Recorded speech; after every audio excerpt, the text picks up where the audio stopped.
Sábado 4 de septiembre. Evangelio según San Lucas. Un sábado, Jesús iba atravesando unos sembrados y sus discípulos arrancaban espigas al pasar, las restregaban entre las manos y se comían los granos. Entonces unos fariseos les dijeron: ¿Por qué hacen lo que está prohibido hacer en sábado?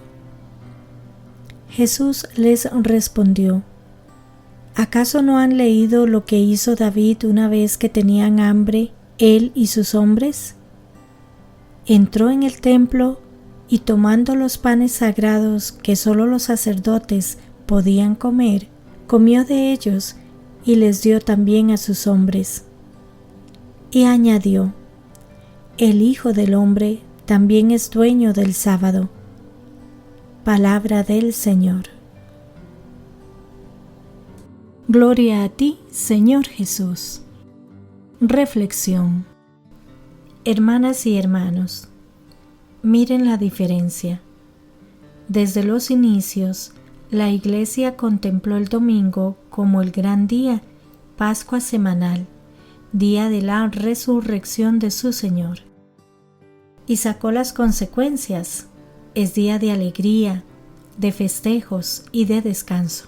De descanso en tiempos lejanos y alejados de las conquistas sociales, como el descanso semanal. Y en el centro, la Eucaristía, la misa mayor para todos y todas, donde se agradecía al Señor y se celebraba la fe. Pero llegan los leguleyos, los de corazón estrecho, varados en sus minucias, y corrompen el proyecto de Dios y de la Iglesia. A la alegría le ponen adjetivos: alegría espiritual, fuera lo que ellos juzgan cosas del mundo. Para el descanso se empieza a distinguir trabajos serviles, trabajos liberales, y a una pobre madre de familia numerosa le entran escrúpulos porque tiene que aprovechar este tiempo del domingo para hacer muchas cosas que su familia necesita. ¿Y la Eucaristía? Más que gozarse en una comunidad que celebra la muerte y resurrección de Jesús, salvación para todos, la alegría de encontrarse con los hermanos y hermanas para celebrar la fe, comienza la casuística de la obligación de ir a misa, cayendo en cosas absurdas como el conflicto de si puedo faltar al precepto porque estoy enfermo, o por quedarme cuidando a un enfermo, o de a qué hora puedo llegar a misa y a qué hora no, para no cometer pecado. ¿Cómo nos gusta complicar las cosas? ¿Cómo nos gusta reducir nuestra vida de fe a cumplimiento de preceptos y leyes? ¿Cómo nos gusta ser esclavos de la ley? Eso mismo le ocurría a las autoridades religiosas y muchas personas en tiempos de Jesús. Y contra eso reacciona Jesús en el Evangelio de hoy, haciéndoles ver que no deben ser esclavos de la ley.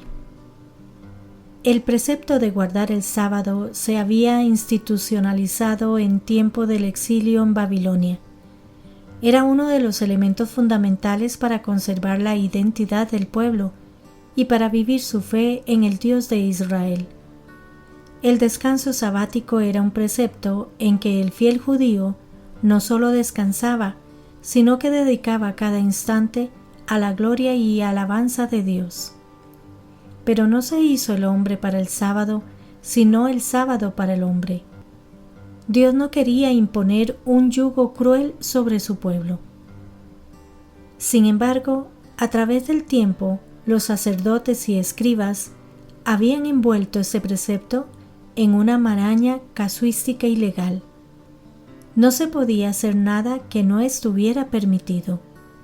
No se podía curar en sábado. No se podía desgranar unas espigas y comerlas si se tenía hambre. Primero y ante todo, se debía aplicar la ley creada por los hombres sobre sus hermanos. No contaba la inocencia, ni el hambre, ni la enfermedad del ser humano. porque en cualquier momento se oía la pregunta: ¿por qué hacen en sábado lo que no está permitido? Jesús es, a la vez, Señor del sábado y exquisito cumplidor de la ley del sábado. Acude puntualmente cada sábado a la sinagoga para orar y escuchar la palabra. ¿Cuántas veces comienza la narración de los milagros con la expresión «al salir Jesús de la sinagoga»? El sábado era para los judíos el día más importante, día de descanso, de culto, de festejo popular. Pero habían llegado los intransigentes, exageradores en extremo de la ley, que se enojaban porque los discípulos cometían el gran pecado de tomar unas espigas del camino para calmar el hambre. Jesús les responde desde el mismo campo de los intolerantes: pero si el mismo David y los suyos comieron panes sagrados reservados a los sacerdotes en un momento de necesidad. Jesús devuelve la ley a su sitio. Todo precepto está al servicio del ser humano y debemos tener el cuidado de no absolutizar el precepto, haciendo que el ser humano se convierta en su esclavo.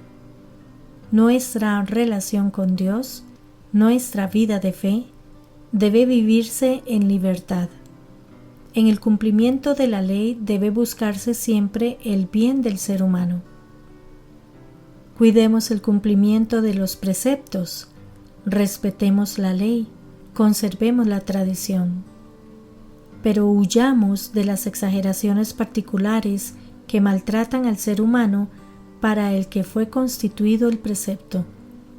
No nos inventemos leyes y normas con nombres de orden, de religión, de seguridad, de la verdad, etc., que deterioran la imagen de Dios en las personas.